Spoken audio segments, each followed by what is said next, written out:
রাইন, আজকে কি গল্পের বই পড়ছো? কি পড়ছো? ইন্দুমতি।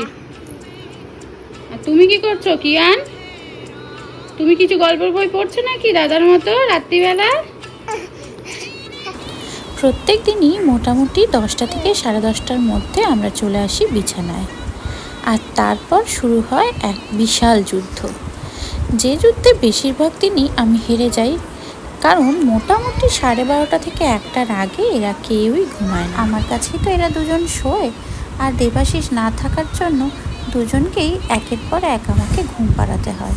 আর সেটা করতে গিয়েই আমার অবস্থা খারাপ হয়ে যায়। কখন এদের চোখে ঘুম আসবে জানি না। পুকুরের ঠান্ডা জলে গলা কিয়ান ঘুমিয়ে গেলে রাইনকে গল্প পড়ে শোনাতে হয়, তবে ও ঘুমায়। আর এরপর আমার ঘুমের পালা। মা, হুম আমি হিসু করতে যাব।